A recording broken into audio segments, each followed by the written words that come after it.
Hello there, and welcome to our high school webinar that will present the revisions that were made for Bundle 2 of our instructional framework documents for English 1 and for English 2. My name is Deborah Perez, and I am the Secondary ELAR Coordinator. And before we move on with this presentation, I wanted to make sure that you guys had access to the English 1 Bundle 2, the first unit instructional framework document, either electronically or hard copy, because that is the unit that we're rolling out and using as a reference during this overview. So why did we revise in the first place? A couple of reasons. First, we looked at the performance data on the STAR assessments for the high schools and were able to determine the focus standards that needed to be appropriately placed throughout the curriculum. And it also forced us to look at where we taught certain skills and what emphasis we were placing on certain skills dependent on previous performance for that standard.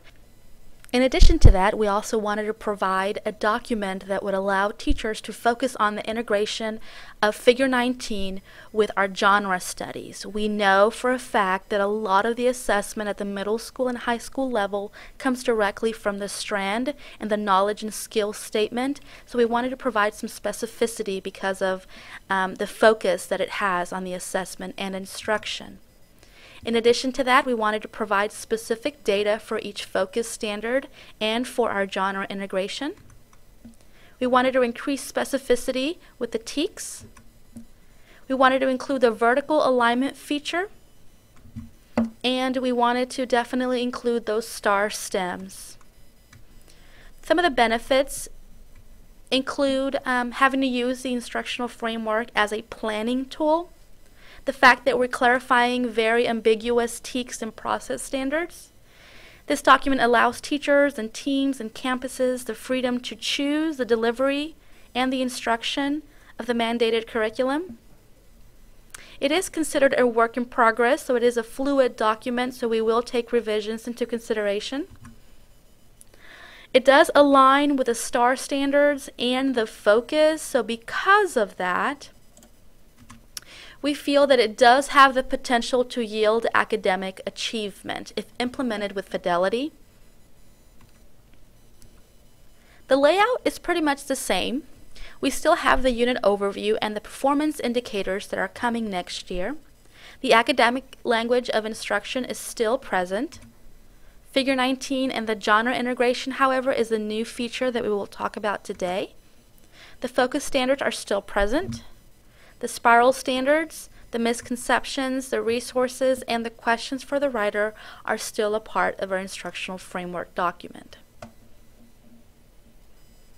So now what we want to do is go ahead and start looking at the sample that you have in front of you, and that is Grade 9, Bundle 2, the first instructional framework. As you notice, the first page still looks the same. Just a reminder, the estimated duration is just that, an estimate. The unit overview, however, I really want teachers to take a closer look at that. If you have a question about why certain TEKS are paired together or what the focus of that unit was intended to be, please read that unit overview and hopefully it will provide some clarification. The academic language of instruction for the teacher is still a present feature. A new feature, however, are our Figure 19 and genre integrations. The first example you can see on page 3 of that document. These process standards are going to be showcased individually as they relate to the specific genre that is the focus for that unit. For this specific grade level and unit, we have several genres. We have expository and we have poetry.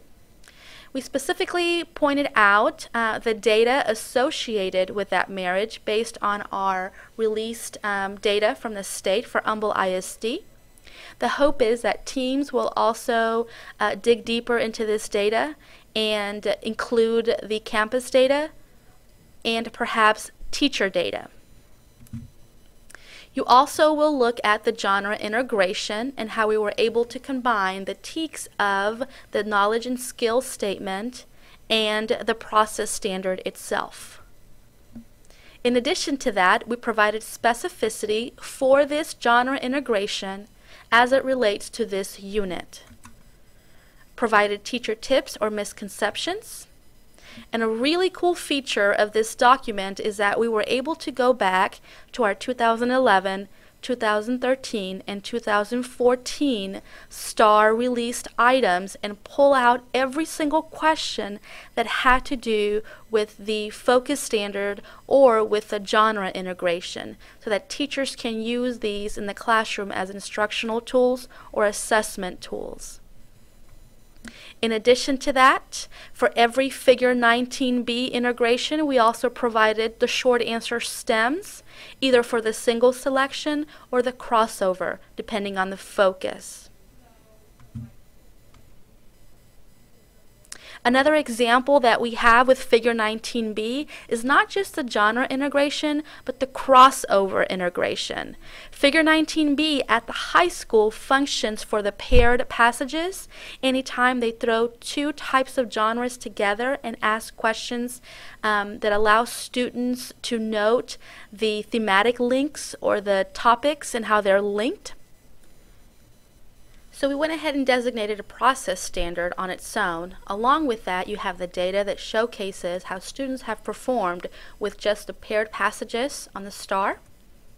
We included the connection and the specificity on the comparisons that take place when you combine the same genre pieces together or different genres together. We also included STAR tips and STAR stems for paired and crossover selections. In addition to that, at the bottom you'll also see short answer stems. Anytime you have a 19b integration, that is Figure 19b integration, you will see stems that were taken from the released items or stems that were taken from other resources like peer. So then we'll look at our focus standards, which for this specific grade level and unit, you can find on pages 7 through 10. I am right now looking at page 9. This is the example that we'll be talking through. The focus standards are also organized with reading, then writing, then research. We'll provide you with the language component first, provide you with the TEKS and the performance data. You will also have a new feature that is a vertical alignment feature, and this allows teachers to see the standard and what it looked like the year before, and the standard and what it will look like the next year. In addition to that, teachers will get specific data on how current year students performed on that standard the year before. That prerequisite data will help us make better decisions about our instruction and our focus for the units. We also outlined specificity for the focus standards. The essential questions in some cases. You have the knowledge and skills statement that is included because we know that we have to, in addition to covering the SE, cover the knowledge and skills statement in their specific stop and teach moments. We also provided STAR stems. In this case, we only have one example because summary is normally asked the same way at the high school level. I wanted to give you a writing example. We took the liberty of providing increased specificity with writing, not just the mode of writing, but also the revising of the writing mode. We provided you with a standard as well as a specific data for the revising data within that genre. The specificity is included as well as any STAR tips. We also, once again, went through every single released question for the 2011, 13, and 14 and pulled out the questions that were specifically related to expository essays and revising the expository essays. We did the same thing for persuasive essays at the English 2 level. I wanted to show you the spiral standards as well. These spiral standards are not the focus standards. They are to be naturally embedded as they connect with, either thematically or topically, with the focus standards of that unit. And even though they're spiral standards, I still wanted to include the performance data, specificity, the stems. And this is so teachers can pull what they need as they find connections with the other genre that is the focus, or the skills that are the focus. Here's a writing spiral, also fully developed with the data, with the specificity, with any STAR support like the STAR notes or the STAR stems for the revising of that specific genre. In addition, for the spiral standards, we also have a 3-column chart for each grade level that includes vocabulary, oral and written conventions, and listening and speaking. For the oral and written conventions, however, because of our recent data with this specific area, we felt it was important to provide specific data and specificity when it came to grammar instruction. Looking at the released items, we made sure that those types of questions were included in the type of specificity that you will find in the documents for both middle school and high school. Once again, we also included this listening and speaking, which are to be embedded within the unit as well.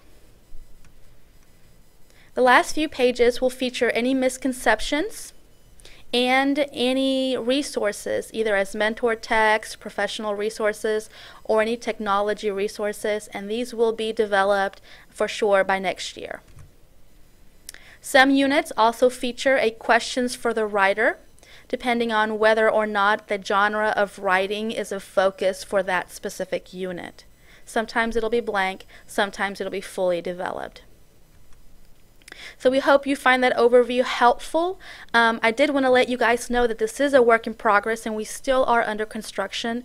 We are finalizing the feedback process so that teachers and teams and campuses can provide their specific feedback after 9-week periods. We will be looking at feedbacks after the benchmark and the STAR assessments. And within your campus PLCs, you will be filling out a standardized form to let us know what suggestions you have for improvements or for revisions. And based on what we get, and based on the STAR data that we get, we'll go ahead and consider some of those suggestions for the 2015 and 2016 school year. I wanted to thank you once again for hanging in there and getting through this overview with us. Once again, my name is Debbie Perez, and I am the Secondary ELAR Coordinator. Feel free to contact me with any questions. I also have my partner, Elizabeth King, who is our ELAR facilitator, and you'll see a lot of her within your classrooms and your planning sessions and on campuses, so feel free to ask her any questions as well. In addition to that, I wanted to thank our high school curriculum writing team for all the work that they've done and all the hours they've put into creating this document that I know will be very useful for you guys. So thank you to Amber and Kathy and Dana and Dee Dee and Jennifer and Julie and Lauren and Megan. Thank you so much once again for all the hard work that you were able to devote to this project. Thank you and have a great day.